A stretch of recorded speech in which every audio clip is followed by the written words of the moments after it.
Começa agora, Conexão Fecoagro, a plataforma que liga o cooperativismo de ponta a ponta. Olá, meus amigos do podcast Conexão Fecoagro, estamos aqui mais uma vez e hoje muito bem acompanhados. Ao meu lado está a deputada federal Daniela Rainer, do PL, defensora do sistema agrícola catarinense, representante da poderosa Frente Parlamentar do Agronegócio e, acima de tudo, uma amiga minha e amiga principalmente do cooperativismo catarinense. Tudo bem, deputada? Tudo bem, Domar. Prazer recebê-la aqui, tá? Todo meu, uma alegria muito grande estar aqui com vocês hoje na Fecoagro, né, conversando com o produtor rural, com os cooperativistas e trazer um pouquinho desse nosso esforço, desse nosso trabalho para continuar defendendo o agro catarinense e brasileiro no Congresso Nacional. Perfeito. A deputada não veio aqui a passeio, vocês já perceberam. Ela veio aqui para a gente abordar 3 temas que a gente aqui do podcast entendeu como fundamentais. São eles: o projeto de lei que proíbe a reconstituição do leite em pó importado por pessoas jurídicas para comercialização como leite fluido. Tem o projeto de lei que aperfeiçoa as diretrizes da política agrícola brasileira para fortalecer a pesquisa, que é muito importante, a inovação fundamental e a sustentabilidade no campo. E também a ampliação do crédito rural e a defesa aí da liberação de 30 bilhões para o setor que está dentro desse contexto todo. Deputada, eu queria começar com a senhora falando dessa questão do leite. Já teve uma audiência pública em Brasília, tivemos uma audiência pública aqui em Santa Catarina. Essa importação tem atrapalhado a vida de milhões de brasileiros. Pelos dados estatísticos, temos 1 milhão de produtores de leite no Brasil, são 25 mil em Santa Catarina. A região sul seria extremamente afetada, né, porque somos os 3 estados que mais produz leite no Brasil. Essa questão da importação do leite em pó, para diluir e vender como leite normal, né, é um problema sério, né? A senhora tem acompanhado isso de perto. E o que a senhora pretende com essa lei? O que a gente tem assistido, né, e conversado com o produtor rural, com as cooperativas, e sentido desde 2023 que eu estou no Congresso Nacional, é uma crise recorrente do setor leiteiro e que agora chegou, acho que num ápice, num ponto crucial de uma crise onde o produtor está pagando para trabalhar e tem esperneado, tem reclamado ao longo desses anos e não tem sido ouvido, né? Perfeito. O ideal seria se nós tivéssemos do governo federal, e é o que a gente espera, é o que a gente solicitou, o que a gente pediu, porque num canetaço em 5 minutos ele resolve, e não foi resolvido. Sim. E nesse interim de tempo eu fiz um projeto de lei que infelizmente é demorado, leva anos, já foi 2023, 2024, 2025, e eu estou peleando para aprovar esse projeto de lei, que é o que vai resolver a questão especialmente da importação desse leite em pó, que está pesando demais no prejuízo do nosso produtor rural. Então, o projeto de lei, ele proíbe a reidratação do leite em pó na indústria, porque hoje, infelizmente, eles misturam com o leite que vem das fazendas, das granjas, das chácaras aqui em Santa Catarina, como se fosse um leite fluido, um leite fresco. Ninguém sabe a origem. Porque não consta? Não consta a origem, e isso é um prejuízo gigantesco, né? E sem falar, Domar, que é inadmissível que nós, com toda a carga tributária, de sanidade, de compromissos ambientais que o nosso produtor tem e que lá fora não tem. Sim. Então é uma verdadeira covardia trazer leite em pó e para competir com o leite do nosso produtor. E ainda vale lembrar que Santa Catarina nós temos um rebanho saudável, sadio, livre de febre aftosa sem vacinação, e a nossa produção é sadia, o nosso alimento é um alimento seguro.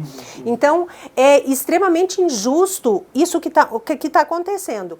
E conversando com o setor, inclusive, que você sabe que eu sempre venho pedir socorro aqui para eles também, né? O que tecnicamente, exatamente, esse é o trabalho que funciona. Claro. Porque eu consigo apresentar um trabalho técnico que atende o nosso produtor rural, que atende as cooperativas e que eu tenho certeza também de que eu estou fazendo certo com o respaldo de quem está dentro do setor, né? Então, eu sou produtora rural também, mas não produzo leite. Então, a gente precisa se acudir de quem sabe mais do que a gente, né? Para fazer as coisas funcionar. Então, esse projeto de lei, ele já passou pela Comissão de Agricultura, pela Comissão de Finanças e Tributação e agora está terminativamente na comissão, na CCJ, e eu quero aprovar ele até o final do ano, para que a gente possa de uma vez resolver essa situação. E aí, paralelo a isso, corre outro projeto de lei que eu tive que botar na Comissão de Defesa do Consumidor, que daí obriga a constar na embalagem a origem desse leite. Legal. Qual é a procedência dele. Sim, sim. E tem outros projetos de lei também que a gente está trabalhando nesse sentido para defender o produtor de leite, para defender o produto catarinense e brasileiro e terminar com essa verdadeira farra que está acontecendo e que só vem em detrimento do setor. Ao invés de nós termos providências para desenvolver, para fomentar, para assegurar o setor leiteiro brasileiro e todo o produto agrícola brasileiro e catarinense em especial, a gente não está tendo nada. Então, o processo legislativo, ele é lento, mas está acontecendo. Sim. Eu tenho trabalhado e talvez muito. Talvez esses movimentos de Brasília e de Santa Catarina, o Paraná já está fazendo isso também. Perfeito. Eu acho que esse movimento brasileiro possa acelerar isso, né? Vários estados e municípios, inclusive do Paraná, ele fez uma cópia desse meu projeto de lei. Já está valendo no Paraná. Eu tenho recebido moções de apoio de vereadores do país inteiro, né?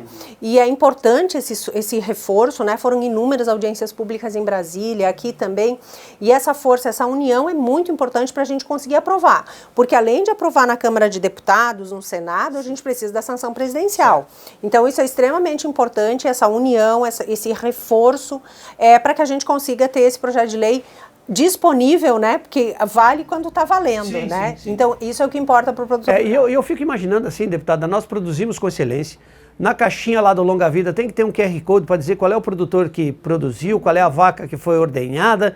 E aí nós recebemos um produto de fora que não tem garantia nenhuma, sabendo que nós somos autossuficientes em produção de leite. Exatamente. Então, é um contrassenso, mas não é um contrassenso de agora, né? Esse governo não tem ajudado em nada a agricultura. Se ele puder atrapalhar, ele atrapalha. É o que está acontecendo. Nós temos o caso da tilápia. Exatamente. Espécie invasora, pelo amor de Deus. É a tilápia, essa importação. E aí, por trás dessa questão da tilápia da invasora, tem a importação que está vindo, óbvio, né? Sim, óbvio, é aí que eu estou falando. Arroz, querem importar arroz, tilápia, banana, cacau, leite, não sei mais o que. É uma infinidade de produtos que querem trazer de fora para privilegiar os amigos deles em detrimento do nosso produtor. E isso é inadmissível, eu vou batalhar até o final para reverter essa situação. Alguém me falou na audiência pública que eu não tinha me concentrado nisso, é que esse reflexo de judiar o produtor de leite, o produtor de arroz, produtor de peixe, não é agora que vai impactar. O consumidor está pagando um pouco mais barato, ok. Daqui a 2 anos, quando o fundo de participação dos municípios der uma queda e não tiver saúde, transporte, aí o povo vai chiar. Exatamente. Mas aí pode ser tarde. Exatamente. O impacto, ele retarda. Né? Ele até pode parecer um benefício imediato, sim, mas o impacto lá na frente, que demora 2, 3 anos para acontecer, sim, às vezes sim, nem tanto, vai ser bombástico, especialmente nos nossos municípios. E a gente precisa impedir que isso aconteça agora. Não há economia que se sustente, que sobreviva a esse tipo de política que o governo federal está fazendo. Mas eu vou lhe falar. Eu acho que o Brasil só não está pior porque o agro está sustentando essa loucura toda. Por isso que o governo é contra. Pontas, né? Exatamente. Porque se não é o agro segurando isso tudo, eu não sei o que estaria acontecendo hoje aqui no Brasil, tá? Exatamente, exatamente. Em sucessivas crises que o Brasil passou, o agro que segurou a ponta. Sempre segurou a ponta. O agro não parou e segura. E a diversidade e a essencialidade do setor também. Sim. Porque além da balança comercial, 1/3 da nossa balança comercial é a comida, é o pão de cada dia na mesa do Brasil e do mundo. Legal. E se faltar comida, acabou, faltou tudo, né? Então é isso que a gente está trabalhando para evitar que aconteça, e eu tenho certeza que a gente, até o final do ano, a gente vai conseguir aprovar esse projeto de lei. Estou me desdobrando lá para conseguir, e tantos outros que estão acontecendo, né? Essa semana foi aprovado a urgência do PL da senadora Tereza Cristina, que tem um apenso meu também, que proíbe o uso do nome leite para substâncias que não são leite. Certo. Leite é a substância oriunda de uma glândula mamária de um mamífero. Isso é leite. Sim. O resto é uma bebida originária de aveia, eu vi de banana agora. Sim. Nada contra, mas não é leite. Tá. Então, isso também vai ajudar a valorizar o leite e os derivados de leite. Perfeito, deputada. Vamos tomar uma aguinha? O assunto é bom aqui, ela se empolga, eu me empolgo, mas enfim, temos outros assuntos. Nós precisamos falar de crédito agrícola, de políticas públicas. A gente vai fazer um intervalinho de 30 segundinhos, é um golinho d'água, nós já voltamos com esses assuntos. Conexão Fecoagro, a plataforma que liga o cooperativismo de ponta a ponta. A Fecoagro está presente na vida de milhares de produtores rurais de Santa Catarina. Produzimos fertilizantes com qualidade e sustentabilidade. Realizamos compras conjuntas que geram economia e coordenamos programas oficiais que beneficiam os agricultores. Produzimos conteúdo do cooperativismo pelo rádio, TV e nas plataformas digitais. Fecoagro, há 50 anos cooperando e cultivando confiança em Santa Catarina. Conexão Fecoagro, a plataforma que liga o cooperativismo de ponta a ponta. Muito bem, estamos de volta com o Conexão Fecoagro, recebendo a deputada federal Daniela Rainer, do PL aqui de Santa Catarina, ela que tem defendido por demais o cooperativismo, o agronegócio aqui do estado. Falamos no primeiro bloco sobre a questão do leite importado, que tem judiado o produtor, e agora nós vamos falar um pouquinho sobre política agrícola, que a senhora tem ajudado a defender lá. O que ela traz de fundamento, na sua opinião? As necessidades do agro têm mudado de uma forma muito rápida. Né? É um trem-bala, né? É um trem-bala, exatamente. E, inclusive, em decorrências de circunstâncias climáticas, que, infelizmente, né, o agro depende totalmente do clima, e o clima não tem ajudado, especialmente o sul do Brasil.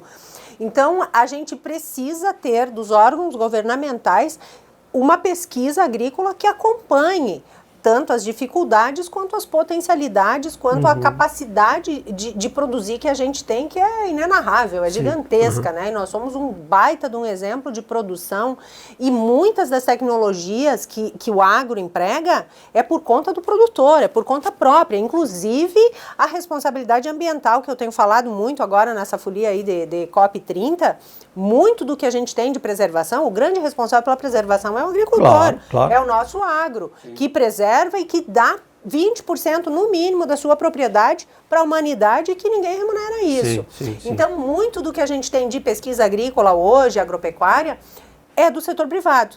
E esse projeto de lei, ele exige que o governo invista mais em pesquisas e consiga acompanhar as necessidades do agro.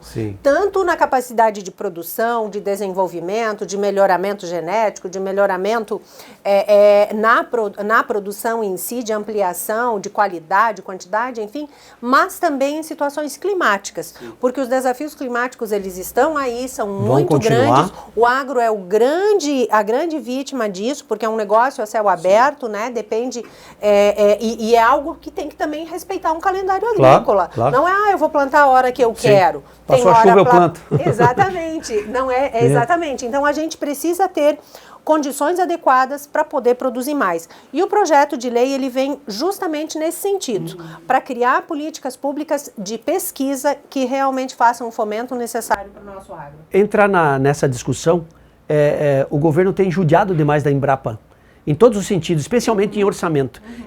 Assinamos há pouco tempo atrás aqui em Santa Catarina um protocolo de sustentabilidade com a Embrapa, mas a Embrapa teve que envolver todas as entidades com o viés de conhecimento e financeiro para fazer esse protocolo. Exatamente. Então, acho que entra nesse sentimento que a senhora está defendendo aí, né? Porque não adianta o governo ficar fazendo defesas ideológicas se ele não tem base, como o produtor tem base, como as empresas têm base. Esse é o caminho. Exatamente. E a nossa Embrapa tem um histórico sensacional, né? Em todas as cadeias produtivas que hoje fluem muito bem, tem um trabalho essencial da Embrapa, e é uma das empresas públicas brasileiras que enchem a gente de orgulho. E, infelizmente, o atual governo tem deixado a Embrapa de lado. Eles têm ido no gabinete pedir emenda, a gente tem alcançado emenda para diversas. Agora, eu acabei de mandar mais uma emenda para a pesquisa do setor leiteiro, Laboratório do Leite, tilápia, já mandei recursos também, e tantas outras iniciativas da Embrapa, porque eles não têm mais como se manter. Eles estão passando o chapéu, porque o governo federal não ajuda. E isso é lamentável, isso é inadmissível. E um contrassenso. Um contrassenso. Porque se eu estou destruindo o agro, como é que eu preciso do agro para sustentar minhas empresas? Alguém paga a conta. Né? É um governo que, infelizmente, acredita em geração espontânea, não sabe de onde vem os custos, não sabe quem faz essa engrenagem girar, quem paga a conta dessa máquina, que é quem trabalha e quem produz. Então, literalmente estão matando a galinha dos ovos de ouro, e a gente tem trabalhado muito para não deixar, para socorrer a galinha todo dia, Todo dia o nosso trabalho está sendo lá para socorrer a galinha, para não deixarem matar a galinha dos ovos de ouro, que é o agro. Mas, infelizmente, essa é uma visão distorcida, é algo assim que magoa, né? Além de ser um absurdo, magoa, Domar, porque, pô, é o agro que sustenta esse país, né? É o setor primário, a gente tem indústria, tem serviços, tem um setor produtivo no país sensacional. Industrial também, né? Exatamente, mas o agro é o início da cadeia produtiva. É onde tudo começa e precisa ser fomentado, precisa crescer e desenvolver cada vez mais para o nosso país ir para frente. Né? Beleza, vamos continuar afiando a foice, hein? Não tem jeito, né? E o nosso terceiro tema aqui no Conexão FECOAGRO tem a ver com o crédito rural. A senhora tem participado ativamente da frente parlamentar do agronegócio lá em Brasília, né? Uma frente que tem feito uma defesa intransigente da agricultura, e a senhora tem proposto lá, defendeu e tem defendido junto com o Grupão, a liberação de 30 bi para o crédito agrícola. Como é que isso se daria? O que ele representa? Qual é o caminho que ele está percorrendo? Sem crédito não tem safra. Não funciona. E se não tem safra, não tem alimento na mesa do povo brasileiro e do mundo inteiro, né? Porque a gente não produz só para o Brasil, a gente produz para os mercados mais exigentes do mundo. E esse é o maior aval que a gente tem, Domar. Eu sempre falo isso. Nós estamos nos mercados mais exigentes do mundo e esse é o nosso aval de qualidade, de sanidade e de eficiência. Então, o que a gente fez na frente parlamentar? Nós nos unimos, o grupo trabalha muito junto, muito unido, né? Para fazer essa defesa. E o que o governo federal apresentou de crédito agrícola é muito aquém do que a gente precisa. Então, a gente fez essa emenda, estamos trabalhando, exigindo para que seja, no mínimo, esses 30 bi para socorrer o nosso agro e para o fomento também. Porque, infelizmente, como a gente já falou aqui, estão investindo no lugar errado. Né? Tem que investir no Brasil em quem trabalha, em quem produz, em quem faz a máquina girar e não em quem para a máquina. Né? E, infelizmente, a gente não tem visto nenhuma iniciativa do governo federal para parar a gastança, para enxugar a máquina pública e para investir onde realmente merece. Né? E a FPA tem sido muito eficiente nisso, nós temos conseguido com muita paciência. Lá a gente sabe que a gente aprende o que é paciência e resiliência. Porque o pessoal não é só uma pauta ideológica, não é simplesmente ir para o microfone e fazer gritaria.